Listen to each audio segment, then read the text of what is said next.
Hello everyone. Accounting की series चल रही है 1355 क्वेश्चन की, जिसमें से 835 क्वेश्चन आप लोगों ने कवर कर लिया है। आज के सेशन में हम आगे क्वेश्चन को कवर करने वाले हैं। इस सेशन में आपको 60 प्लस क्वेश्चन मिलने वाले हैं और जो क्वेश्चन मिलेगा वो उस टॉपिक से होगा for future redemption and re issue of shares. और अकाउंटिंग जितने भी क्वेश्चन चल रहे हैं 1355 क्वेश्चन, ये वो सारे एग्जामिनेशन जहाँ पे अकाउंटिंग पूछे जाते हैं, अकाउंटेंसी से क्वेश्चन आते हैं, चाहे वो असिस्टेंट प्रोफेसर हो गया, स्टेट पीसीएस हो गया, ईपीएफओ हो गया, एपीएफसी हो गया, चाहे वो टीचिंग लेवल का कोई पीजीटी, टीजीटी, एलटी, जीआईसी, कोई भी एग्जामिनेशन जहाँ पे भी अकाउंटिंग पूछे जाते हैं, उन सारे एग्जामिनेशन के लिए ये अकाउंटिंग की सीरीज़ बहुत ज़्यादा हेल्पफुल साबित होने वाली है। तो चलिए आज का सेशन स्टार्ट करते हैं। Question number 836। आंसर जिसको जिसको आएगा अपना आंसर खुद से अटैम्प्ट करिए, क्योंकि जितने सारे मटेरियल्स हैं मैंने अकाउंटिंग को कवर किया है, जनरल अकाउंटिंग प्रिंसिपल को, आपकी सारी चीज़ें बहुत अच्छे से तैयार होंगी। तो क्वेश्चन पे समझ बनाइए, अपना आंसर खुद से करिए, इससे आपकी प्रैक्टिस बहुत अच्छी रहेगी। जैसे कि मेरा टारगेट है प्रैक्टिस टेस्ट कराने का, मैं वही करा रही हूँ और आपकी प्रैक्टिस हो भी रही होगी, मुझे यही आशा है। तो चलिए अपना आंसर आप खुद से करते रहिए।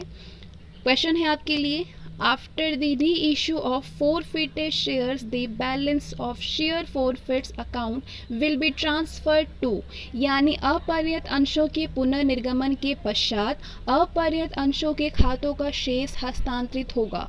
तो बताइए किस में हस्तांतरित होगा। आंसर है कैपिटल रिजर्व अकाउंट, यानी पूंजी संचय खाता। अब एक्सप्लेनेशन के जरिए अपना कॉन्सेप्ट क्लियर करिए। अपरिवर्तित अंशों के पुनर्निर्गमन के बाद अपरिवर्तित अंशों के खातों में शेष बची राशि को पूंजी संचय खाता यानी कैपिटल रिजर्व अकाउंट में हस्तांतरित कर दिया जाता है। कैपिटल रिजर्व पूंजीगत लाभों से मिलकर के बनता है और अंशों के अपहरण से जो जब्त हुई राशि है वो भी पूंजीगत लाभ है और इसे पूंजी संचय खाते में भेज दिया जाता है। Next question, which of the following rules is not correct with regard to issue and forfeiture of shares, यानी मुद्दों और शेयरों के हरण के संबंध में निम्नलिखित में से कौन सा नियम सही नहीं है। अब सही नहीं है बताने के लिए आपको पूरे नियम की जानकारी होनी चाहिए, तभी आप इस तरीके के क्वेश्चन का आंसर कर पाएंगे। तो इसलिए मैं हमेशा बोलती हूँ कि पहले आपको सब्जेक्टिव, और इसीलिए जो क्वेश्चन आपको दिए गए हैं उसमें आपको एक्सप्लेनेशन दिया गया है ताकि आप उसके बारे में अच्छे से समझ पाएँ, ताकि आपसे कोई भी नियम इस तरीके का पूछे कि कौन सा नहीं है तो आप आंसर तुरंत कर पाएँ। ठीक है, तो पहला नियम चलिए देख लीजिए क्या है। For each call at least 14 days notice to be given, यानी प्रत्येक याचना के लिए कम से कम 14 दिनों का नोटिस दिया जाना चाहिए। बिल्कुल दिया जाना चाहिए, नॉट पूछ रहा है तो ये तो गलत हो गया। नेक्स्ट क्या ऑप्शन है, An interval of 30 days is required between two successive share calls, यानी लगातार 2 शेयर याचनाओं के बीच कम से कम 30 दिनों का अंतराल होना आवश्यक है। बिल्कुल आवश्यक है, लेकिन नहीं पूछा है तो ये गलत हो गया। ऑप्शन सी क्या है, not more than 40% of the nominal value of the share can be called at a times as a call, यानी शेयर में अंकित मूल्य का 40% से अधिक एक याचना के रूप में एक समय में नहीं बुलाया जा सकता है। तो ये तो गलत है। अब गलत पूछ रहा है तो ये आपका सही जवाब हो जाएगा ऑप्शन सी। बाकी ऑप्शन पढ़ने की ज़रूरत ही नहीं है, क्योंकि आपने 2 ऑप्शन ऊपर देखा जो कि सही सही था और तीसरा गलत है, इसका मतलब गलत है वो, मतलब आपका राइट आंसर वही है ऑप्शन सी। अंशों के निर्गमन तथा हरण के संबंध में ये कथन कि याचनाओं पर अंकित मूल्य का 40% से अधिक एक याचना के रूप में नहीं मांगा जा सकता, ये सही नहीं है। याचना की अधिकतम राशि 25% है। कंपनी अंशों के अंकित मूल्य का 25% से अधिक काल या याचना पर नहीं मांग सकती। Next question, When shares are forfeited, the share capital account is debited with, यानी जब अंशों का हरण किया जाता है तब अंश पूंजी खाते को डेबिट किया जाता है।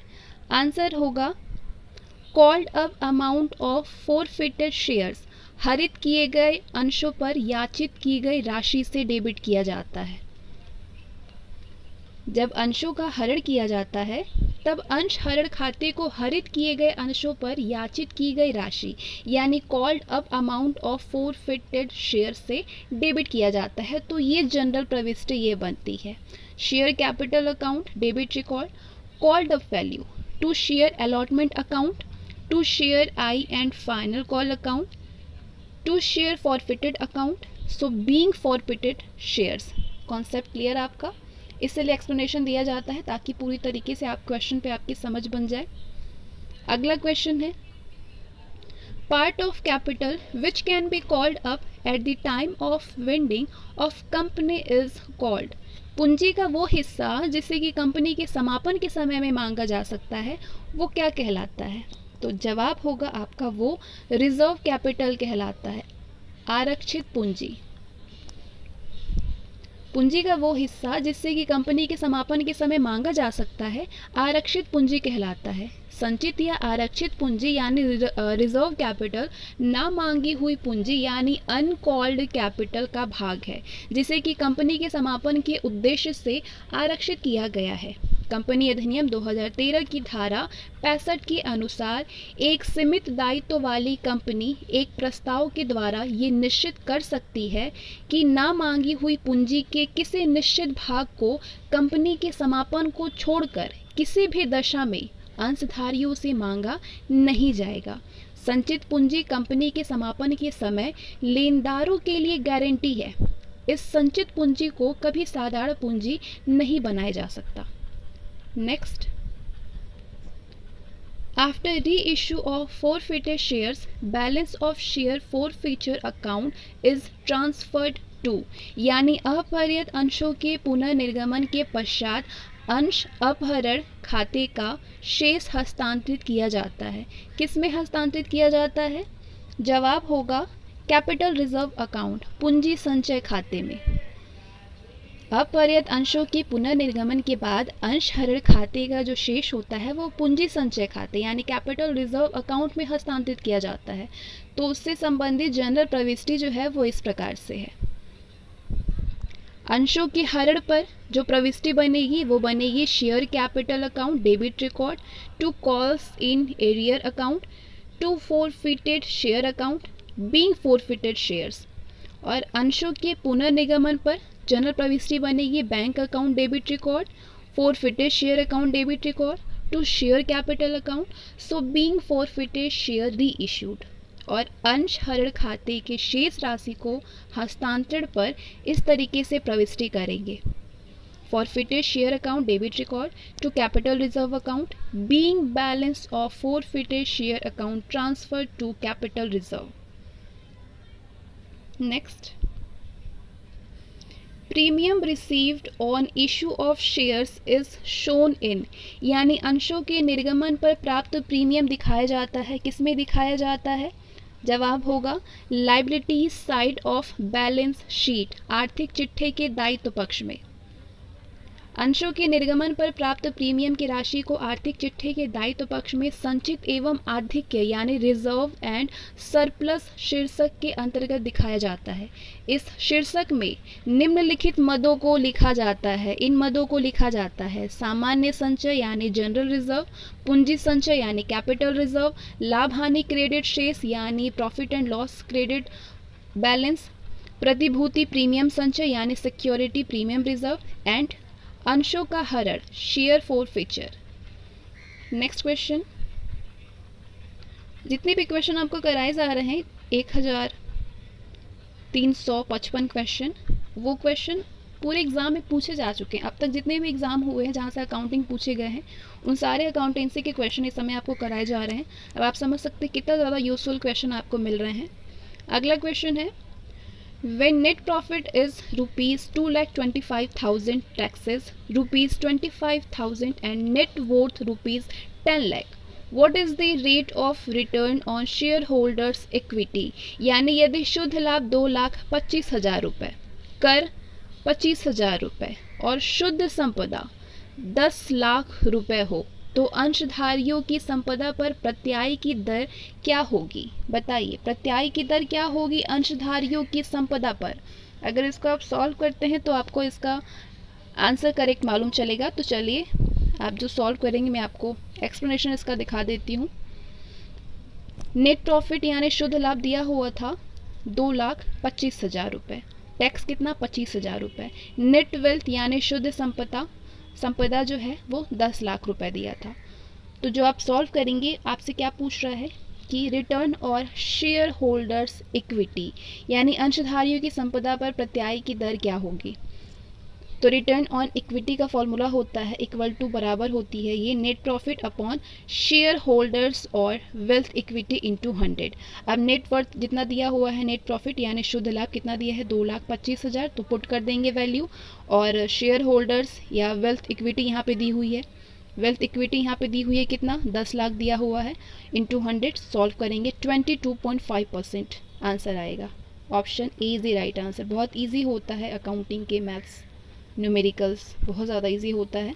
बस आपको फॉर्मूला यानी इक्वेशन याद होनी चाहिए।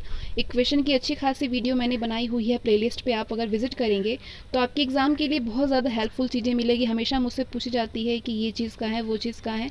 एक बार थोड़ा कष्ट करके अगर आप प्लेलिस्ट पे पहुँच जाएंगे तो आपको बहुत सारी चीज़ें मिल जाएंगी जो कि आपको अभी तक नहीं मिली हुई है।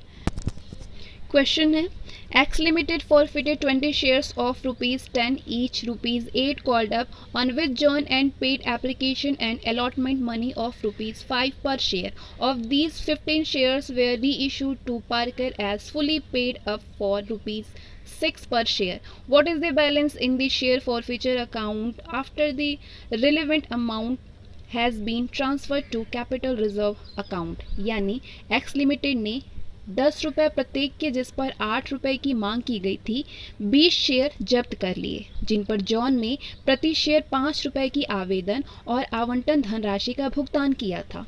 इनमें से 15 शेयर प्रति शेयर 6 रुपये पूर्णतः प्रदत्त रूप में पार्कर को पुनः जारी किए। संबंधित राशि को पूंजी संचय खाता में अंतरित कर दिए जाने के पश्चात अंश अपहरण खाते में शेष राशि क्या है। अगर आप सॉल्व कर रहे हैं तो बहुत अच्छा कर रहे हैं। 4 ऑप्शन देखिए और अपना आंसर बताइए क्या आंसर होना चाहिए। जो नहीं कर रहे हैं वो एक्सप्लेनेशन देखिए। अंश हरण के संबंध में जनरल प्रविष्टि बनेगी share capital account debit record कितना दिया हुआ था 160, to share forfeiture account 100, to call in arrears account 60. So for being forfeited 20 shares, अंश हरण खाते में शेष राशि बनेगी 20 - 15 इंटू 5। सॉल्व करेंगे ये 5 इंटू 5, 5 से 25, आंसर बनेगा आपका 25 रुपये। Option C is the right answer. Pause करके समझना है तो प्रविष्टि आप समझ सकते हैं। अगला क्वेश्चन है The surplus credit balance of share premium account is transferred to, यानी शेयर प्रीमियम लेखा का अधिशेष क्रेडिट शेष डैश किसमें अंतरित कर दिया जाता है। आंसर होगा कैपिटल रिजर्व अकाउंट में, आरक्षित पूंजी लेखा में अंतरित कर दिया जाता है। शेयर प्रीमियम एक पूंजीगत लाभ है और पूंजी संचय लेखा पूंजीगत लाभों से मिलकर के ही बना होता है। वर्ष के अंत में शेयर प्रीमियम खाते से पूंजीगत हानियों को जो मान्य है उन्हें घटाने पर जो भी अधिशेष क्रेडिट शेष बचता है वो पूंजी संचय लेखा अथवा खाते में भेज दिया जाता है। यानी शेयर प्रीमियम एक पूंजीगत लाभ होता है और पूंजी संचय लेखा पूंजीगत लाभों से मिलकर के ही बना होता है। साल के अंत में शेयर प्रीमियम खाते से पूंजीगत हानियों को जो मान्य है उन्हें घटाने पर जो भी अधिशेष क्रेडिट शेष बचता है वो पूंजी संचय लेखा अथवा खाते में भेज दिया जाता है। आंसर होगा option C capital reserve account. अगला क्वेश्चन है the minimum application money to be paid as per SEBI shall not be more than, यानी सेबी के अनुसार न्यूनतम आवेदन राशि किससे अधिक नहीं होनी चाहिए। जवाब होगा 25% ऑफ द इशू प्राइस, निर्गम की कीमत के 25% से अधिक नहीं होनी चाहिए।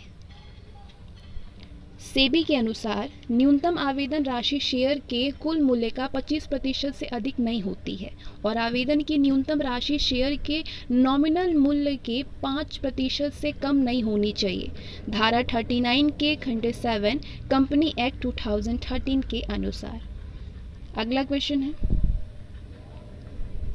If the articles of association of the company remains silent as the rate of interest to be paid for calls in arrears the directors can charge interest। यानी यदि कंपनी के संस्था के अंतर्नियम बकाया मांगों हेतु दी जाने वाली ब्याज की दर के बारे में कुछ ना कहते हो तो निदेशक किसकी दर से ब्याज प्रभारित कर सकते हैं? कितने की दर से कर सकते हैं ब्याज प्रभारित? निदेशक। जवाब होगा 5% पर एनम, 5% प्रति वर्ष। यदि कंपनी का पार्षद अंतर्नियम बकाया राशि पर यानी मांगों की ब्याज की दरों के बारे में कुछ ना कह रहा हो तो निदेशक 5% की दर से ब्याज प्रभारित कर सकते हैं। ये कंपनी एक्ट 2013 के बाद 10% कर दिया गया है और कॉल्स इन एडवांस पर 12% की दर कर दी गई, जो कि पहले 6% थी। नेक्स्ट क्वेश्चन, एलोकेशन मीन्स यानी आवंटन का अर्थ क्या होता है? बताइए, आवंटन का अर्थ क्या होता है? जवाब होगा आवंटन जो है ये allotment of the whole item without division to a particular department, यानी किसी भी विभाग विशेष के लिए विभाजन किए बिना संपूर्ण मद का आवंटन। Option A is the right answer. Allotment of the whole item without division to a particular department, option A. आवंटन का मतलब होता है किसी भी विभाग विशेष के लिए विभाजन किए बिना संपूर्ण मद का आवंटन करना। लागत केंद्र या फिर लागत इकाइयों को लागत के पूरे मद का आवंटन लागत आवंटन कहा जाता है।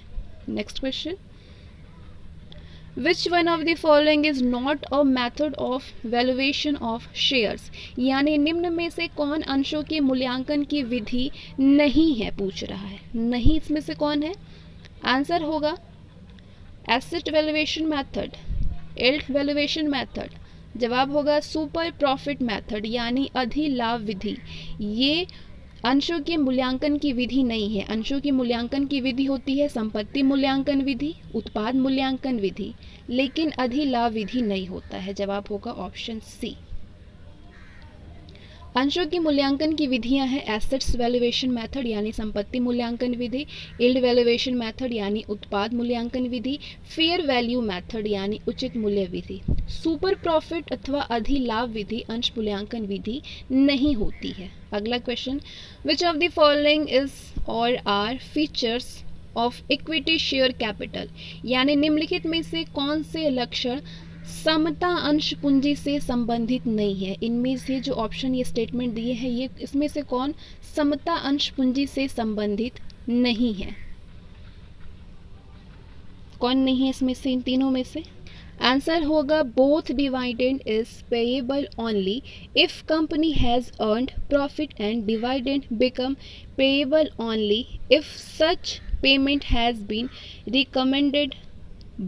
recommended by board of director and passed by the annual general meet up of company, यानी दोनों मतलब लाभांश तभी देय है यदि कंपनी लाभ अर्जित करती है और लाभांश तभी देय होते हैं जब संचालक मंडल द्वारा प्रस्तावित और कंपनी की वार्षिक साधारण सभा में पारित हो चुके हैं। तो जवाब होगा option C, option C.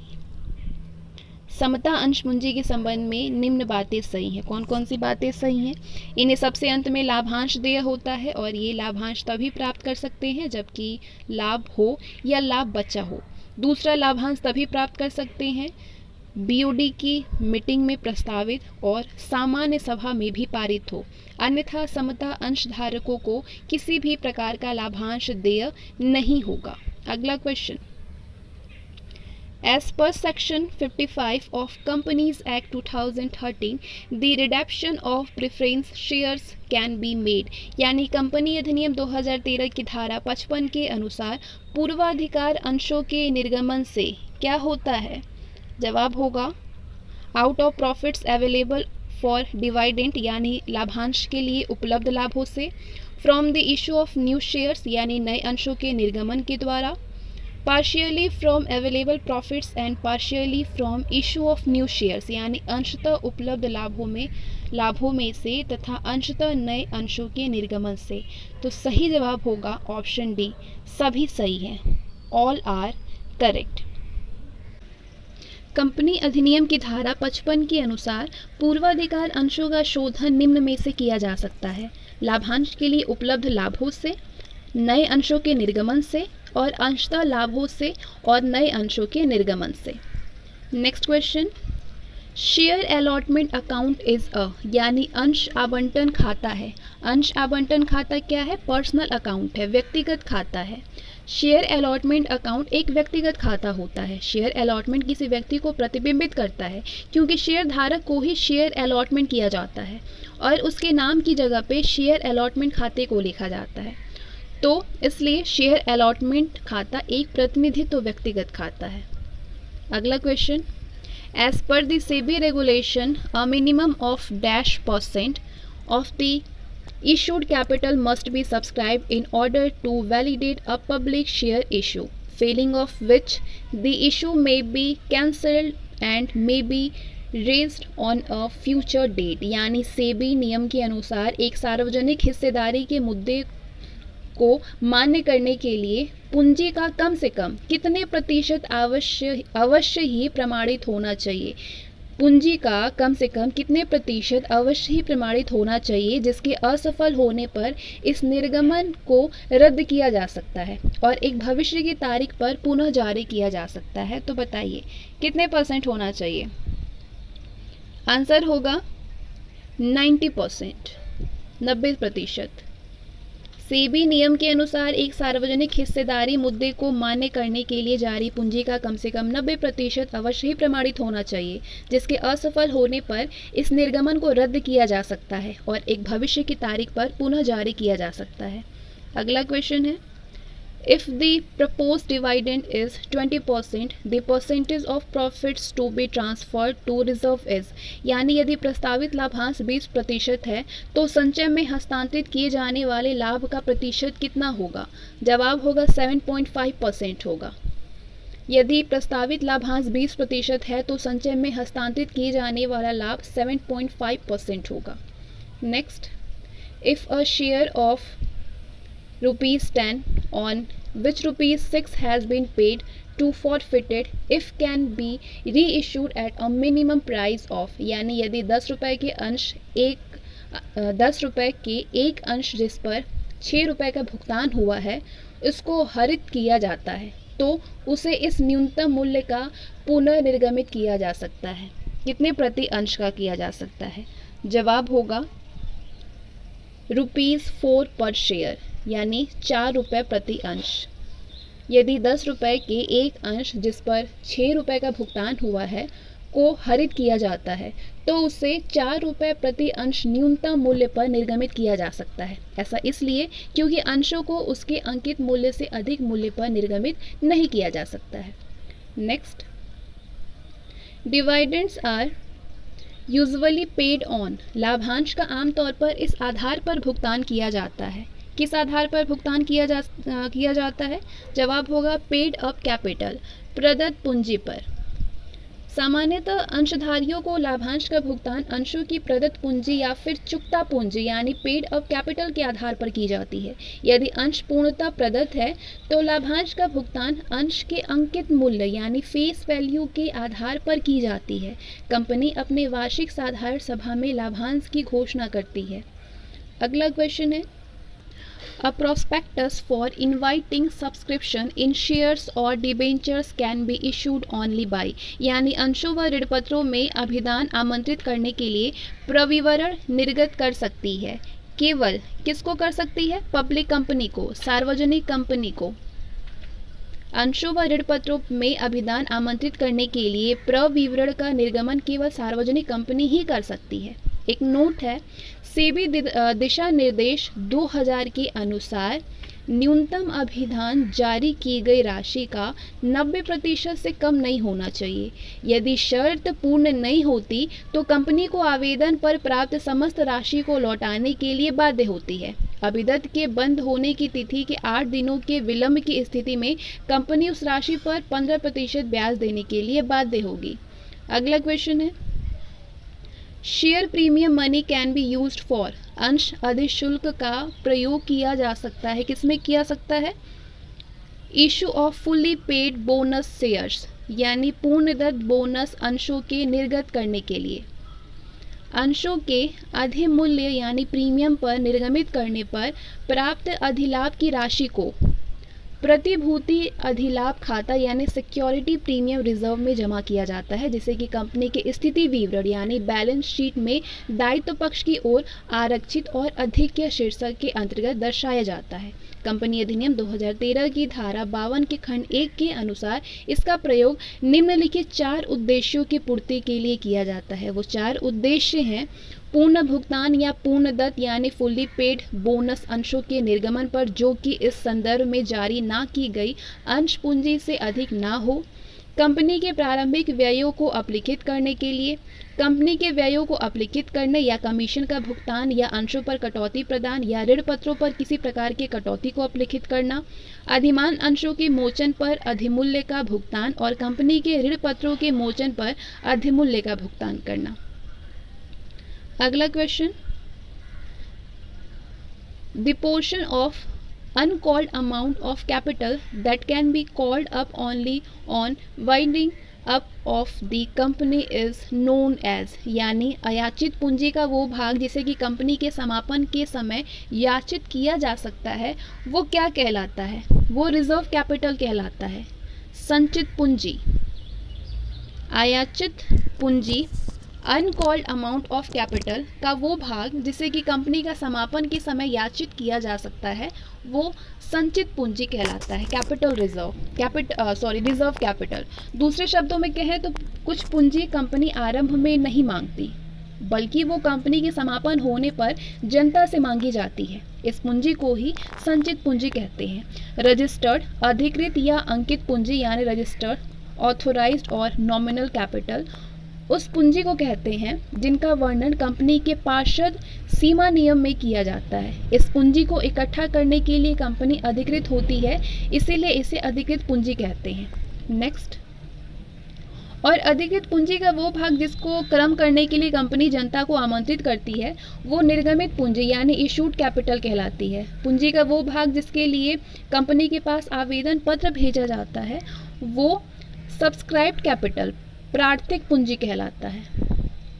Next question, the effect of surrender of shares is the same as of shares, अंशों के समर्पण का प्रभाव वही होता है जो होता है अंशों के, क्या? अंशों के फोरफीचर, अंशों के हरण का। अंशों के समर्पण का प्रभाव वही होता है जो कि अंशों के हरण के संबंध में होता है। पुनर्निर्माण की योजना के अंतर्गत अंशों का उपविभाजन करके अंशधारियों द्वारा अपने अंशों का कुछ भाग कंपनी को समर्पित किया जा सकता है। इन समर्पित अंशों को नई प्रतिभूतियों में परिवर्तित करके ऋण पत्रधारियों या फिर लेनदारों को निर्गमित किया जा सकता है। ये निर्गमन ऋण पत्रधारियों या फिर लेनदारों के अपलिखित किए गए क्षेत्रों के प्रतिफल में या फिर अपलिखित करने के बाद शेष राशि के लिए किया जा सकता है। अगला क्वेश्चन है, अनपेड कॉल्स आर, अदत्त याचनाएं क्या होती है, क्या की जाती है अदत्त याचनाओं को?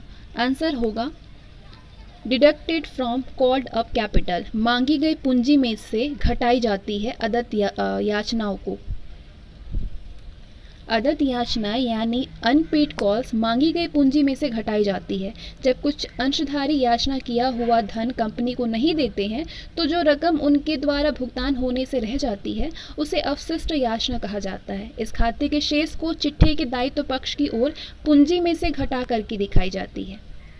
अगला क्वेश्चन है, when a company whatever amount is demanded after allotment is known as, यानी जब एक कंपनी आवंटन के बाद की राशि मांगती है तो उसको क्या कहते हैं? उसको कहते हैं कॉल मनी याचना राशि। जब कंपनी आवंटन यानी अंशों के बाद कोई राशि शेयर धारकों से मांगती है तो वो राशि याचना राशि या फिर कॉल मनी कहलाती है। कंपनी सामान्यतः 2 अथवा 3 काल तक संपूर्ण राशि की याचना कर लेती है। इसका क्रम निम्न प्रकार हो सकता है: आवेदन, आवंटन, प्रथम याचना, द्वितीय याचना और तृतीय याचना या फिर अंतिम याचना। अगला क्वेश्चन है, kinds of share capital is. अंश पूंजी के प्रकार हैं। अंश पूंजी के कौन से इसमें से प्रकार हैं? जवाब होगा इक्विटी शेयर कैपिटल, समता अंश पूंजी। अंश पूंजी के 2 प्रकार होते हैं, समता अंश पूंजी होती है और पूर्वाधिकार अंश पूंजी होती है। इसके अतिरिक्त समता अंश केवल एक ही प्रकार के होते हैं, लेकिन पूर्वाधिकार अंश 8 तरह के होते हैं, जो कि इस प्रकार हैं: परिवर्तनशील, गैर परिवर्तनशील, प्रतिभागी, गैर प्रतिभागी, संचयी, असंचयी, शोधनीय तथा अशोधनीय पूर्वाधिकार अंश। अगला क्वेश्चन है, The portion of the share capital which can be called up only on the winding up of the company is the। यानी अंश पूंजी का वो हिस्सा जो कि कंपनी के समापन पर मांगा जाता है वो क्या कहलाता है? वो रिजर्व कैपिटल कहलाता है, संचित पूंजी कहलाता है। अंश पूंजी का वो हिस्सा जो कंपनी के समापन के समय ही मांगा जा सकता है उसे संचित पूंजी कहा जाता है। ये पूंजी के उस भाग का हिस्सा होती है जिसे कंपनी ने अभी मांगा नहीं है। कंपनी इस भाग को कंपनी के समापन के समय देनदारियों को देनदारियों को चुकता करने के लिए उपयोग में लाने के लिए कर सकती है। अगला क्वेश्चन है, Following are the events which generally happen in the life of a public limited company। यानी नीचे दिए हुए घटनाक्रम दिए हैं। नीचे वो घटनाक्रम दिए हैं जो कि सामान्यतः एक पब्लिक लिमिटेड कंपनी के कार्यकाल में घटित होते हैं। तो ये घटनाक्रम है: IPO यानी पब्लिक इशू ऑफ शेयर्स, शेयरों का सार्वजनिक निर्गम, फर्म इनकॉर्पोरेशन, फर्म का निगमीकरण, प्रिलिमिनरी एक्सपेंडिचर प्रारंभिक व्यय, issue of equity shares to promoters of the company यानी कंपनी के प्रवर्तकों को इक्विटी शेयरों का निर्गमन। अब इसको पब्लिक लिमिटेड कंपनी के कार्यकाल में घटित होते हैं ये, तो करेक्ट सीक्वेंस बनानी है जो कि क्रोनोलॉजिकल ऑर्डर में है। तो बताइए कौन सा कालानुक्रम के अनुसार होना चाहिए? ABCD सारे ऑप्शन देख लीजिए और बताइए कौन सा होना चाहिए इस क्रम में। जवाब होगा प्रिलिमिनरी एक्सपेंडिचर,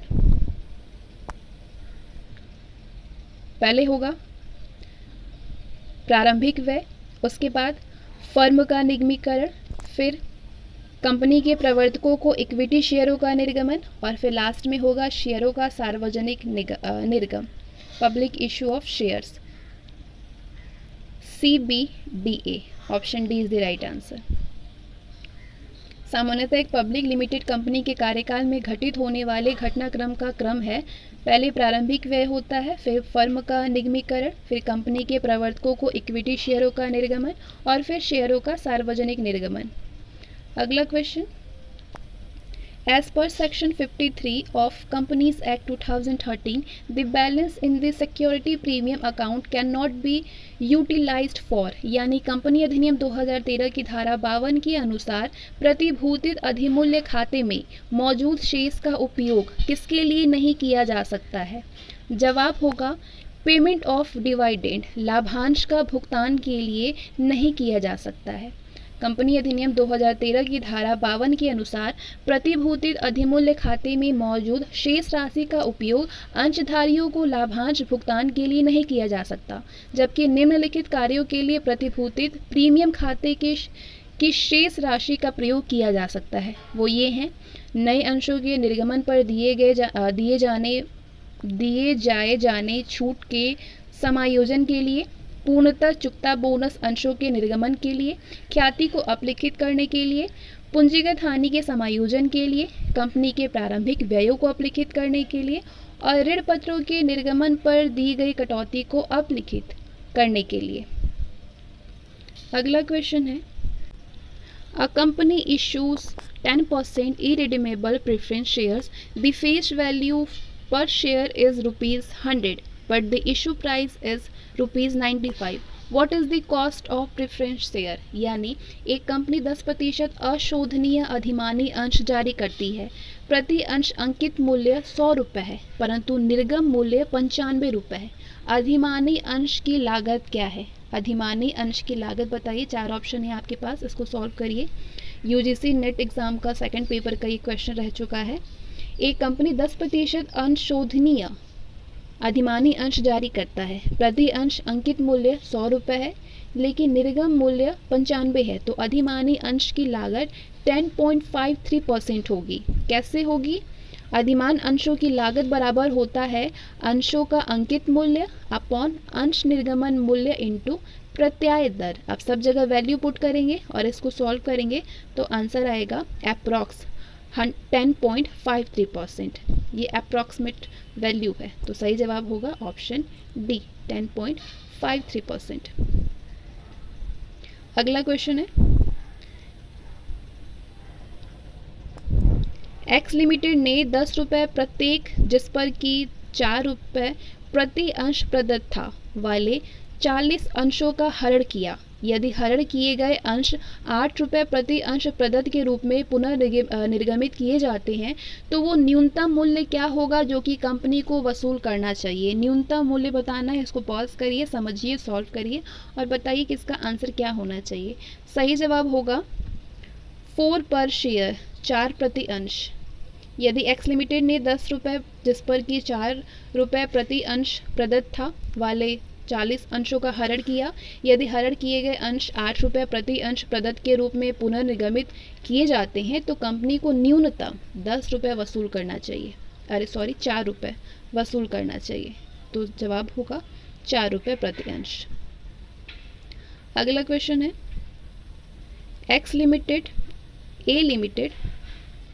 ए लिमिटेड ने 2000 अंशों के लिए आवेदन आमंत्रित करते हुए प्रविवरण जारी किया। 3000 अंशों के लिए आवेदन प्राप्त हुए और 2400 अंशों के आवेदनों पर यथा अनुपात आवंटन किया गया। यदि ए को 40 शेयर आवंटित हुए तो उसने कितने शेयरों के लिए आवेदन किया होगा? बताइए कितने शेयरों के लिए आवेदन किया होगा? तो इशूड शेयर दिए हुए हैं 2000 शेयर, अप्लाइड शेयर है 3000 और अलॉटमेंट शेयर प्रो रेट है 2400 शेयर। Ratio of issued and allotment share at pro rate है 2000/2400। इसको सॉल्व करेंगे 20/24।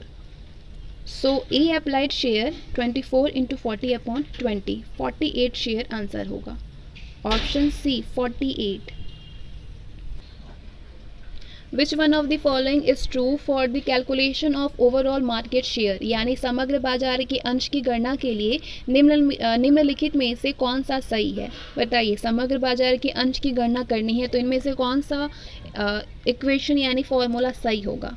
Customer penetration into customer loyalty into price selectivity, यानी उपभोक्ता भेदन इंटू उपभोक्ता की निष्ठा इंटू कीमत वर्णता, या फिर customer loyalty into customer selectivity into price selectivity, उपभोक्ता की निष्ठा इंटू उपभोक्ता वर्णता इंटू कीमत वर्णता। तो जवाब होगा सही, इनमें से कोई नहीं है। इसका फॉर्मूला होता है customer penetration into customer loyalty into customer selectivity into price selectivity, यानी उपभोक्ता भेदन गुणे उपभोक्ता की निष्ठा गुणे उपभोक्ता वर्णता इंटू कीमत वर्णता। ये सही फॉर्मूला है। समग्र बाजार के अंश की गणना के लिए उपभोक्ता भेदन, उपभोक्ता की निष्ठा, उपभोक्ता वर्ण व कीमत वर्णता का आपस में गुणा करते हैं, यानी बाजार का अंश बराबर होता है उपभोक्ता भेदन इंटू उपभोक्ता की निष्ठा इंटू उपभोक्ता वर्णता इंटू कीमत वर्णता। अगला क्वेश्चन है, a company has issued 10% perpetual डेब्ट of ₹1 lakh at 5% premium. If tax rate in 30%, then the cost of debt will be, यानी एक कंपनी के 5% अधिमूल्य के साथ 10% शाश्वत ऋण 1 लाख रुपए का निर्गमित किया। यदि कर की दर 30% हो तो ऋण की पूंजी लागत क्या होगी? यदि कर की दर अगर 30% हो तो पॉज करिए, इसको समझिए क्या हो सकता है। ऋण पूंजी की लागत ज्ञात करने के लिए वर्ष दिया होना चाहिए। इस क्वेश्चन में तो वर्ष दिया नहीं है, इसलिए ये प्रश्न जो है वो पूरा तरीके से कंप्लीट नहीं है, इनकम्प्लीट है, अपूर्ण है। तो इसमें से कोई भी जवाब नहीं होना चाहिए क्योंकि इसमें वर्ष नहीं दिया है।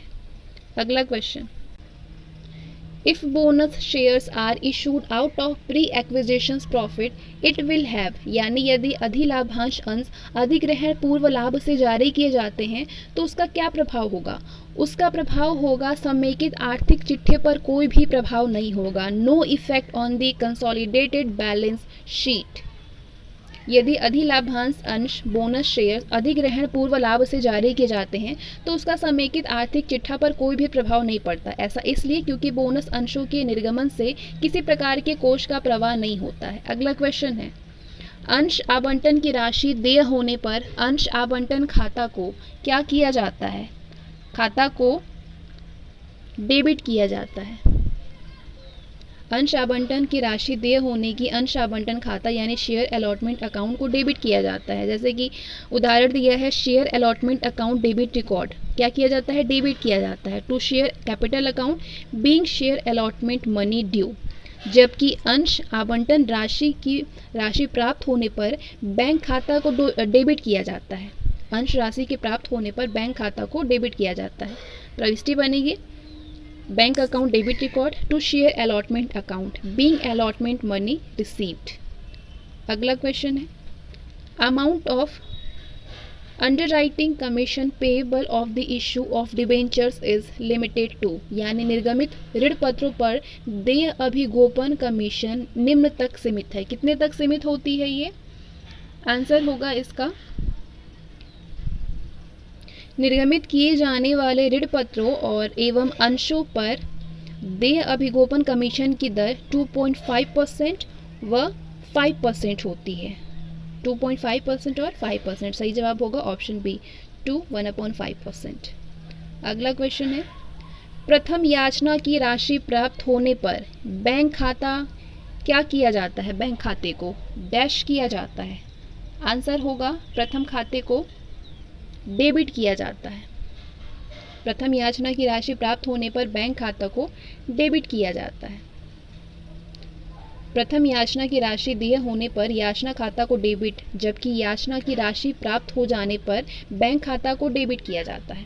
उक्त से संबंधित जनरल प्रविष्टि होती है, याचना की राशि दिए होने पर shall I call account debit to share capital account being calls money due.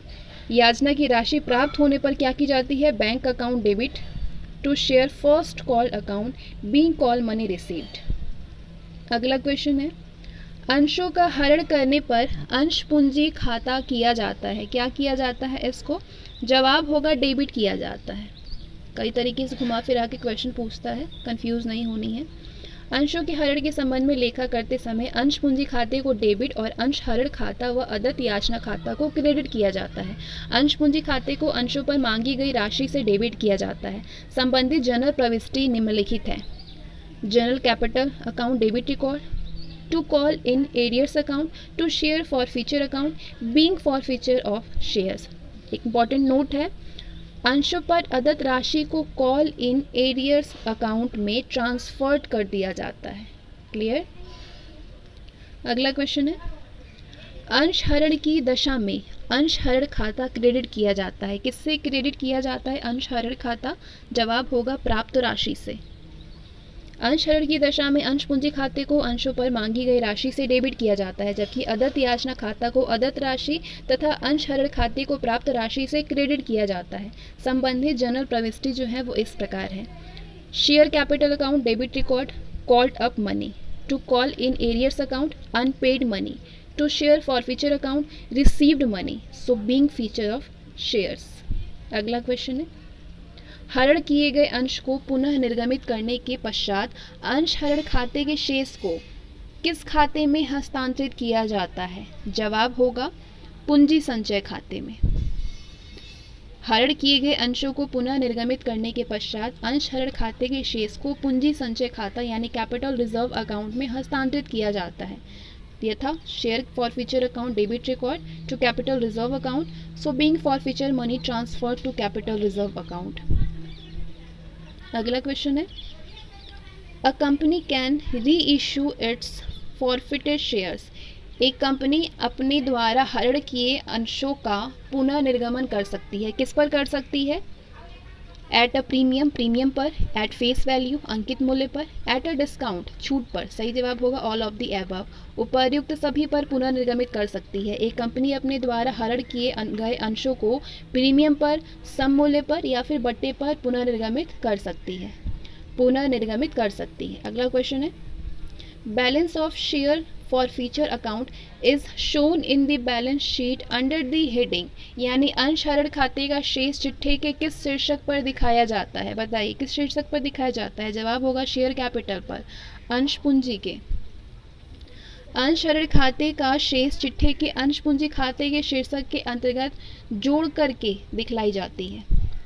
अगला क्वेश्चन है, राम के पास 100 रुपये वाले 50 अंश है। राम के पास 100 रुपये वाले 50 अंश है, जिन पर 80 रुपये प्रति अंश प्राप्त हो चुके हैं। अंतिम याचना की राशि ना मिलने पर इन अंशों का हरण कर लिया जाता है। तो इस दशा में अंश हरण खाता क्रेडिट किया जाएगा। किस में किया जाएगा क्रेडिट? ऑप्शन देखिए, सॉल्यूशन देखिए। 4000 रुपये से क्रेडिट किया जाएगा। राम के पास 100 रुपये वाले 50 अंश, जिन पर कि 80 रुपये प्रति अंश प्राप्त हो चुके हैं। अच्छे से समझिए।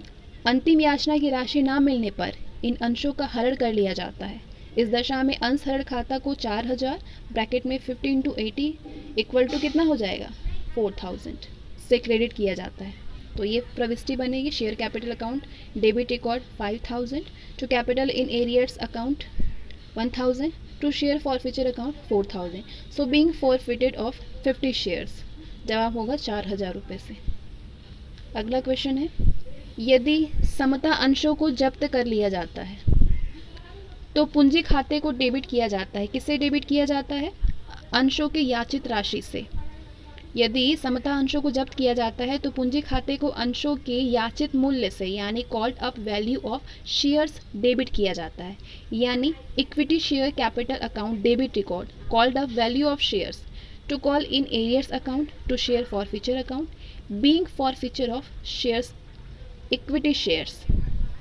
अगला क्वेश्चन है, एक्स लिमिटेड ने मिस्टर आर को जारी किए गए प्रत्येक 10 रुपये वाले 100 समता अंशों का अपहरण कर लिया, जिन पर कि 2 रुपये प्रति अंश पहली याचना एवं 3 रुपये प्रति अंश अंतिम याचना का भुगतान नहीं मिला था। ये अंश 1.50 पैसे प्रति अंश कटौती पर 1.5 पैसे प्रति अंश कटौती पर पुनर्निर्गमित कर दिए गए तो पूंजी संचय में राशि हस्तांतरित की जाएगी। कितने रुपए में की जाएगी? सॉल्यूशन देखिए, समझ में आएगा। अंशों की हरण पर जनरल प्रविष्टि होगी।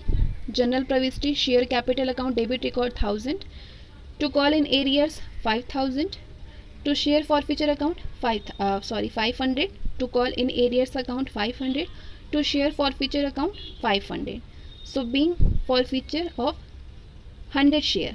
और दूसरा, हरण किए गए अंशों का पुनर्निर्गमन bank account debit record 850, share forfeiture account debit record 150, to share capital account 1000, so being re issue of 100 share at the rate 8.50 पर share.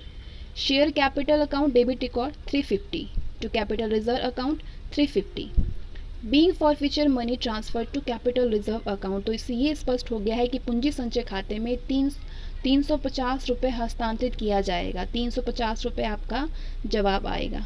Option A is the right answer. समझ में नहीं आ रही है तो उसको पॉज करके आप यहाँ पे समझ सकते हैं। अगला क्वेश्चन,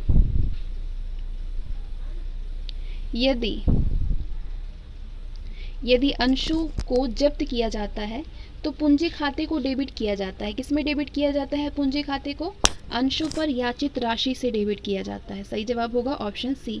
यदि अंशों को जब्त किया जाता है तो पूंजी खाते को उन अंशों पर याचित रकम यानी कॉल्ड अप वैल्यू से डेबिट किया जाता है। यानी अंशों के हरण की जनरल प्रविष्टि जो होगी वो इस प्रकार होगी। Share capital account debit record called up value, to call in arrears account unpaid value, to share forfeiture account paid up value, so being forfeiture of shares capital. अगला क्वेश्चन है, अभिगोपन कमीशन निम्नलिखित में से किस आधार पर देय होगी? जवाब होगा अंशों का निर्गमन मूल्य पर। अभिगोपन कमीशन का भुगतान अभिगोपन को अंशों के निर्गमित मूल्य पर देय होता है, यानी जितने अंशों का निर्गमन अभिगोप को किया गया है उतने ही अंशों पर अभिगोपन कमीशन देय होगा। इसकी अधिकतम दर अंशों के अंकित मूल्य का 5% होती है। अगला क्वेश्चन है, एक कंपनी के अंश का अधिकतम अंकित मूल्य 100 रुपये प्रति अंश है। कंपनी ने इसे 150 रुपये प्रति अंश की दर से निर्गमित किया। बाजार में इस अंश की वर्तमान कीमत रुपये 200 है। कंपनी ने इन अंशों को 20% की दर से लाभांश घोषित किया, तो प्रति अंश लाभांश की राशि क्या होगी? जवाब होगा इसका 20 रुपये होनी चाहिए। ऑप्शन सी 20 रुपये। एक कंपनी के अंशों का अंकित मूल्य 100 रुपये है। कंपनी ने इसे 150 रुपये प्रति अंश की दर से निर्गमित किया। बाजार में इस अंश का वर्तमान मूल्य 200 रुपये प्रति अंश है। कंपनी ने अंशों पर 20% की दर से लाभांश घोषित किया, तो ऐसी स्थिति में प्रति अंश लाभांश की राशि 20 रुपये प्रति अंश होगी, यानी 100 × 20%। क्योंकि लाभांश अंश का भुगतान अंकित मूल्य पर किया है, न कि निर्गमित मूल्य या बाजार कीमत पर। जवाब होगा 20। अगला क्वेश्चन है, एक संचयी पूर्वाधिकार अंशधारी पिछले वर्षों में अदत्त लाभांश की मांग अधिकार स्वरूप केवल तब तक कर सकते हैं जब कंपनी का समापन हो। एक संचयी पूर्वाधिकार अंशधारी पिछले वर्षों में अदत्त लाभांश की मांग अधिकार स्वरूप केवल तब कर सकते हैं जब कंपनी समापन की दशा में हो, यानी यदि कंपनी का समापन हो रहा हो तो पूर्वाधिकार अंशधारी अपने संचित लाभांश की मांग अधिकार पूर्वक कर सकते हैं। संचयी पूर्वाधिकार अंशों पर यदि लाभांश भुगतान के लिए धनराशि उपलब्ध नहीं है तो उसका संचय करके अगले वर्ष इसका भुगतान अंशधारियों को किया जाता है। अगला क्वेश्चन है, निम्नलिखित में से कौन से कथन सत्य हैं? इनमें से कौन सा कथन सही है? अयाचित लाभांश कंपनी के लिए संपत्ति है। 2 वार्षिक साधारण सभाओं के बीच घोषित किए गए लाभांशों को अंतरिम लाभांश कहा जाता है। एक कंपनी एक ही वित्तीय वर्ष में अंतरिम एवं अंतिम दोनों लाभांश वितरित कर सकती हैं। तो बताइए इन तीनों में से कौन सा सही है? BC सही है, ABC सही है, AC सही है या फिर AB सही है? जवाब होगा BC सही है, ऑप्शन ए। जो विकल्प है उसमें दिए गए कथन का सही स्वरूप होगा, आयातित लाभांश कंपनी के लिए दायित्व होता है, इसे चिट्ठे के दायित्व पक्ष में लिखते हैं। 2 वार्षिक साधारण सभाओं के बीच घोषित किए गए लाभांश को अंतरिम यानी इंटरिम लाभांश कहा जाता है। एक कंपनी एक ही वित्तीय वर्ष में अंतरिम एवं अंतिम दोनों लाभांश वितरित कर सकती है। तो ये है सही क्रम। अगला क्वेश्चन, एक कंपनी ने 10 रुपये मूल्य के पूर्ण याचित 30 अंशों ₹3 आवंटन राशि तथा ₹4 मांग राशि के भुगतान न होने पर अपहरित कर लिया। इन अंशों को कंपनी ने ₹8 प्रति अंश की दर से पूर्ण दत्त अंशों के रूप में पुनः निर्गमित कर दिया। तो पूंजी संचय में हस्तांतरित राशि कितनी होगी? पूंजी संचय में कितनी होगी इसकी हस्तांतरित राशि? इसको पॉज करिए और सारे ऑप्शन को देखिए, सॉल्व करिए। आंसर आपका 30 आना चाहिए, 30 रुपये।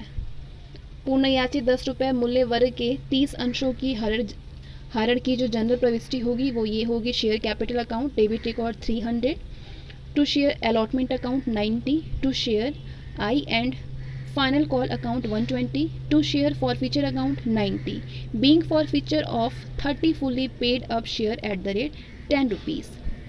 हरण किए गए 30 अंशों को पूर्ण दत्त मान करके ₹8 प्रति अंश के पुनर्निर्गमन की जनरल प्रविष्टि होगी: bank account debit record 240, share forfeiture account debit record 60, to share capital account 300, so being reissue of 30 share. हरण पर प्राप्त राशि का पूंजी संचय खाते में हस्तांतरण की जनरल प्रविष्टि होगी: share forfeiture account debit record 30, to capital reserve account 30, so being forfeiture account transfer to capital reserve account.